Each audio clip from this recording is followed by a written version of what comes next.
Well, good afternoon. I want to welcome everybody to the December 6th Divisional Learning Services Lunchtime Hot Topics. This is Brad Neuenswander.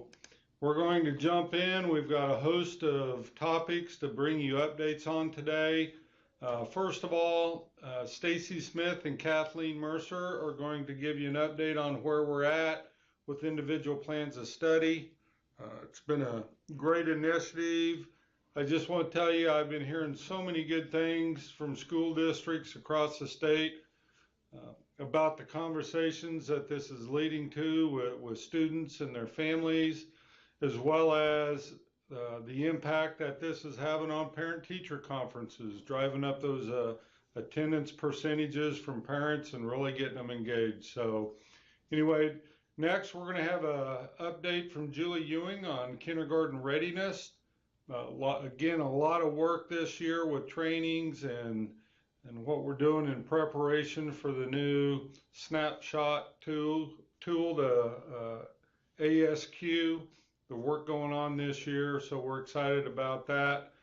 And then Myron Melton.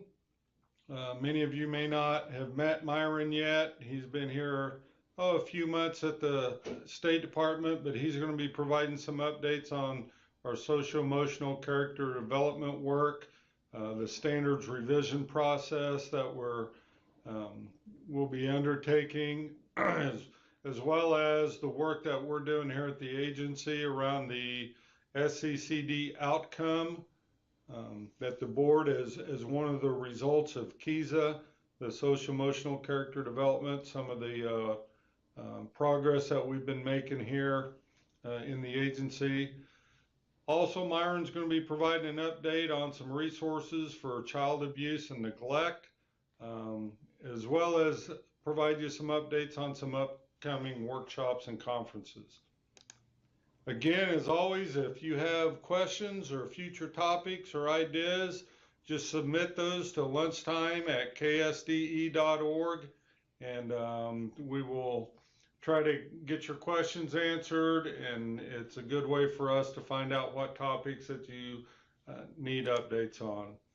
Again, it's an honor to be a part of this journey with everyone to lead the world in the success of each student. We're excited with the conversations. Randy and I and Dale have been out all across the state, as well as a lot of other people here in the agency, and it's just honor to be working with you on this great initiative. Thank you. Welcome to this update on Kansas Can with the IPS, presented by Stacy Smith and Kathleen Mercer. We're glad that you could join us today, and we're going to update you on what's going on with the IPS. First thing you might ask yourself is, how will your district meet the needs of students identified through the development of the student's individual plan of study? A natural extension of the individual plan of study are the career and technical education career clusters supported by state pathways. In this sunflower graphic, which you can find on our website, you'll see a breakdown of the pathways articulated with state development through technical colleges and community colleges in conjunction with high school coursework. You can delve into each one of these pathways more closely and examine individual course competencies on our website.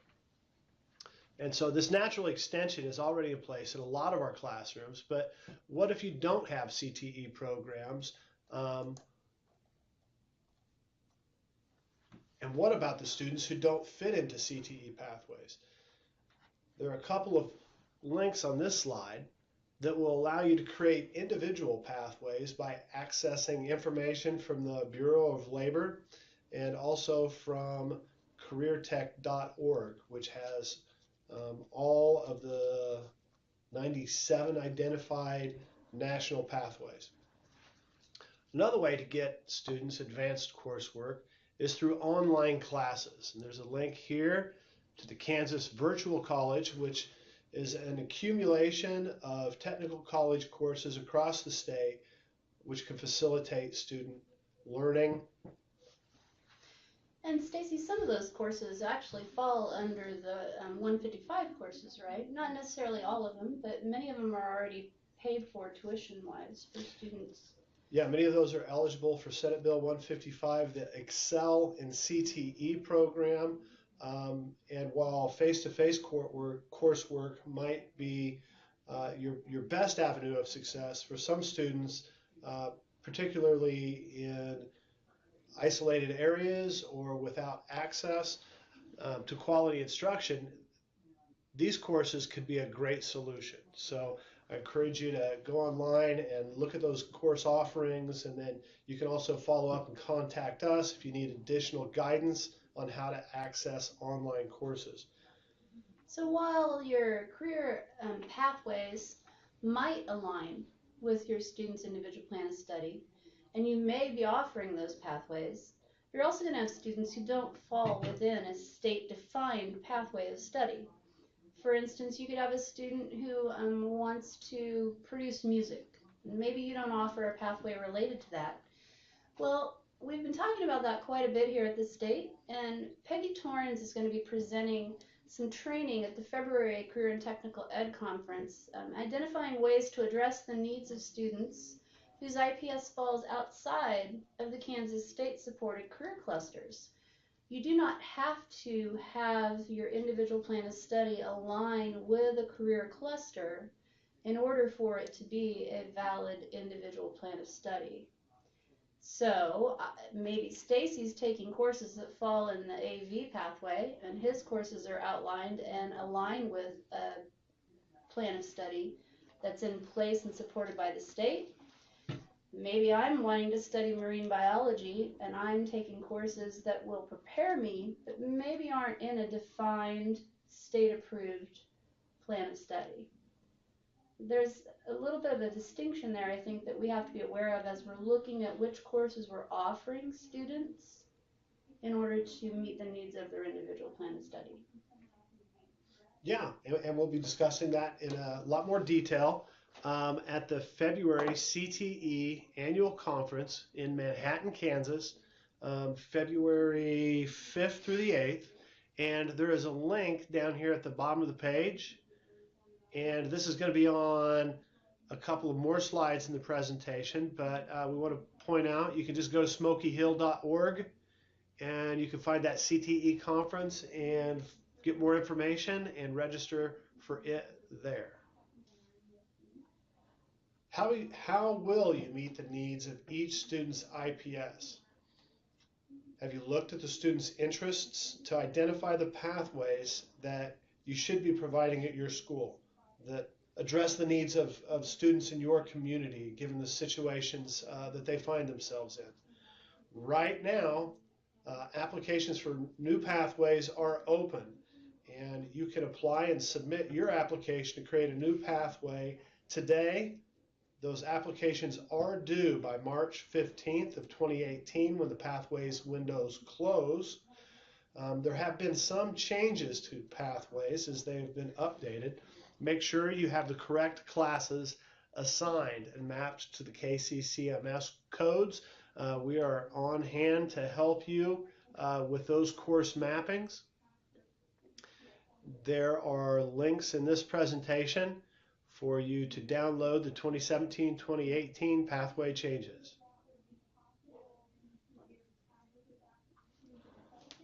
So as you're looking at possibly adding or revitalizing the pathways that you have in your school, we thought it would be a good time for you to consider the components of a quality pathway. So when you're looking at a state-endorsed pathway, you want to have an engaged advisory committee. Business and industry and post-secondary should be actively helping you to evaluate if you're preparing students for the next step in their career. You need to have a well-developed pathway improvement plan. So you should be looking at your pathway and determining what can I improve, where should I be improving, where do I need more rigor, where do I need more experiences, and so forth. The third step would be a career technical student organization or similar student opportunity related to pathways. If you don't already have a robust CTSO, you may want to consider working with some of the schools around you to get an idea of what they're doing with career and technical student organizations, and possibly start one if you haven't already got one. The fourth component would be an authentic professional learning experience that's tied to the courses offered. Now that could be anything from a job shadow all the way through an internship or a student-run business. It just depends on the pathway that you're working in and what's the best fit for your community. A valid, authentic, recognized technical skill assessment specific to the pathway. Of course, it's important that as our students leave, they have some sort of technical skill that they can verify that they have as a benefit to them having gone through the pathway. And then you also would need to have an articulation agreement and or do credit courses offered in your pathway of courses.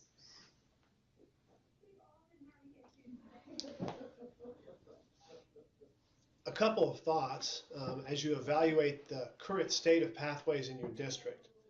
Does each pathway have a full advisory committee, and how active or participatory is each committee?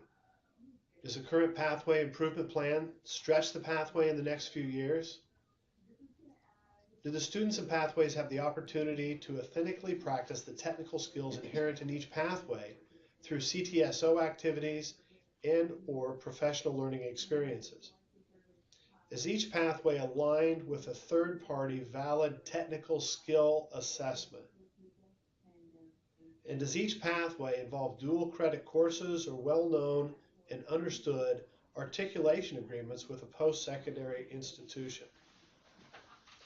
Stacy, I really like the resources up here to help if you're just getting started on evaluating that state of the pathways in your district. These can be some important resources for you to start with.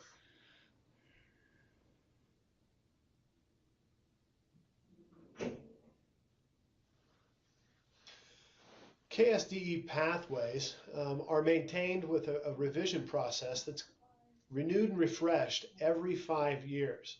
Advisory boards at the state level incorporate business, industry, post-secondary, and secondary educators to review curriculum, examine changes within the field, and suggest modifications to the pathways. Well, it looks like we had 4 pathways revised in 2017-18. That would be government and public administration, mobile equipment maintenance, restaurant and event management, and travel and tourism. So if you've been offering these pathways for a while, you may want to look at the changes document and verify that you have the right courses mapped to your pathway. Courses for the 18-19, or the pathways, I'm sorry, for the 18-19 school year that have been revised include business management and entrepreneurship, computer science and engineering, corrections, security, law and law enforcement, emergency and fire management, information support and services, network systems, programming and software development, and web and digital. Be sure to check the information on our website to verify that you have the right courses mapped for these pathways. Having the correct courses mapped ensures that your articulation agreements stay relevant to the coursework that's being aligned by KBOR through the Technical Education Authority for our community colleges and technical colleges. There's a link on this page to the Career Cluster Handbook.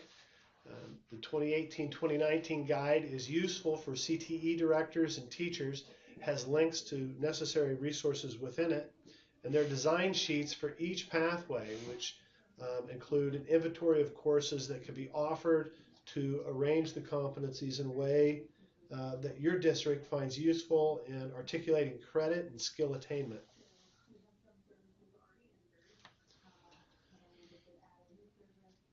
So Stacy, when we're looking at doubling up or nesting courses, one thing we have to keep in mind is that a double up, which is 2 courses, can occur when there are related CTE courses within the same pathway or the same cluster if they're taught in the same physical space and the teacher has licensure to teach both. Now if you're nesting, that's 3 courses or more. They must be in the same pathway and cluster, and you have to have consultant approval before October 15th. Otherwise, those courses are not going to pass audit and they will not be funded. We just wanted to make sure that that reminder was out there for you as you're setting up which courses you're going to be offering in the pathways for the following year.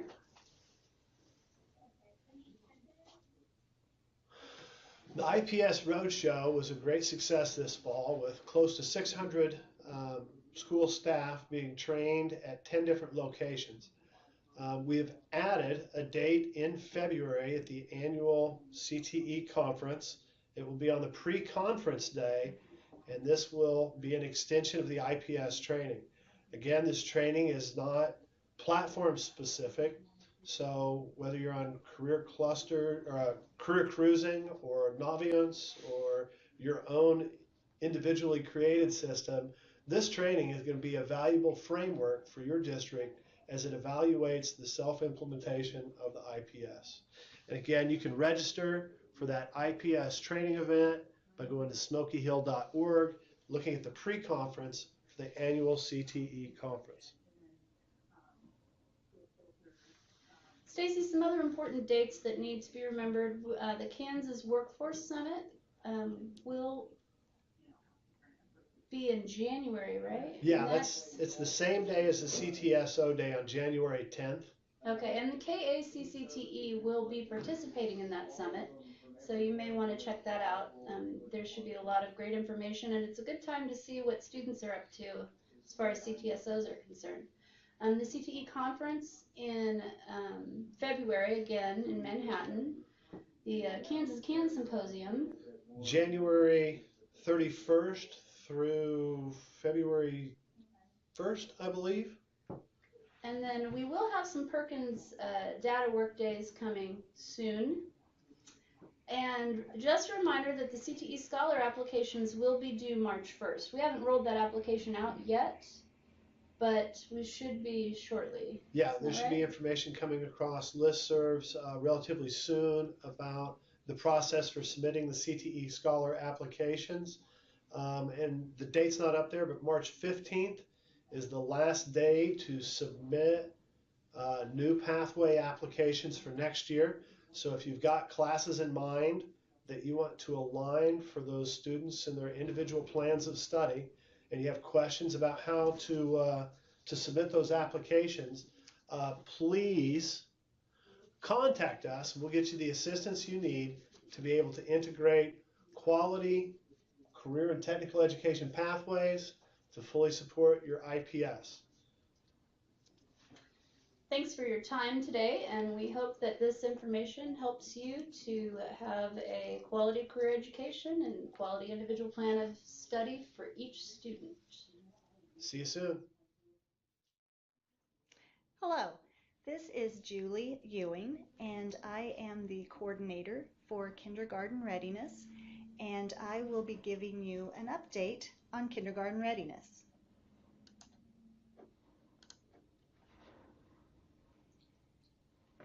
We have been very busy in October and November, and we had 9 training of trainers for the ASQ in 9 locations across the state of Kansas. We had over 660 trainers attend and 261 districts that participated. That means that we have trainers that are able to go back to the districts and train others to give the ASQ. And just to give you an update on what the ASQ actually is, it is a parent reporting tool. Kindergarten teachers will support parents as needed, but the parents will be the actual people to complete the snapshot tool. Now there are 2 snapshot tools, the ASQ3 and the ASQ2 SE, and each one will take approximately 15 to 20 minutes for parents to complete. This can be done online, or a paper copy can be given to parents to complete.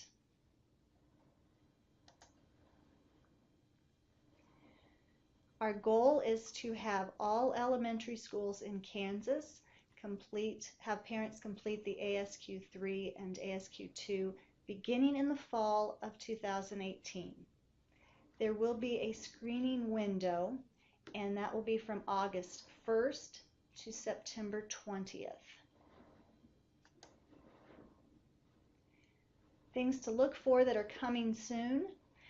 Webinars for administrators will be available in the next month, so we can have technical support for online ASQ training.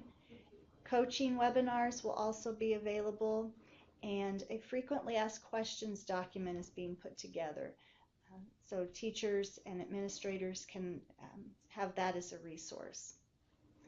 And also on the Early Learning listserv, quarterly newsletters will begin to be sent out next month. If you have any questions, you can email earlylearning@ksde.org, and we will be glad to answer any questions that you have. Thank you. Hello, I'm Myron Melton, Education Program Consultant with the Early Childhood Special Education and Title Services team. Today I'm going to be bringing you brief updates related to the work in the area of social, emotional, and character development. 2017-2018 is a standards revision year for SECD.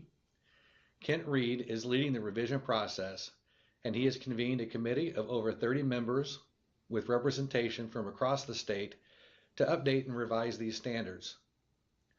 The revision committee started their work on October 19th and will plan to meet 2 more times in January and May. Additional dates will be added as needed. In addition, the Kansas CAN work group for the outcome social emotional growth measured locally has begun its work. Subcommittees have been formed that are focusing on 5 specific actions: developing a comprehensive integrated policy framework, developing a collaborative coordinated continuum of SECD resources, increasing access to licensed staff for student support, specifically school counselors, school social workers, and psychologists, developing partnerships and networks with a variety of stakeholders across the state, and developing and establishing coordinated funding approaches for SECD services and offering technical assistance to districts implementing coordinated funding approaches. I want to introduce to you a resource that we have been sharing with many districts around the state regarding the important topic of child abuse and neglect. This is a comprehensive document compiled by the Kansas Department for Children and Families, and many are finding it useful for educators and families alike. We do keep a limited number of these guides on hand which you can access, or online copies of this document can be downloaded by going to www.kcsl.org, or you may order hard copies of this document at no charge from the Kansas Children's Service League, 1365 North Custer, Wichita, Kansas, 67203. I want to bring your attention to a few upcoming workshops and conferences of interest that are being offered by KSDE TASN. A regional workshop on social emotional behavior is being offered in Garden City tomorrow, December 1st. Also on January 17th, TASN will be providing a professional development opportunity on progress monitoring for social, emotional, and behavior interventions.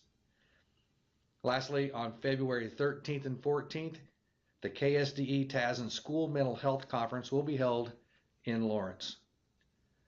More information regarding these workshops, conferences, and registration can be found on the TASN website.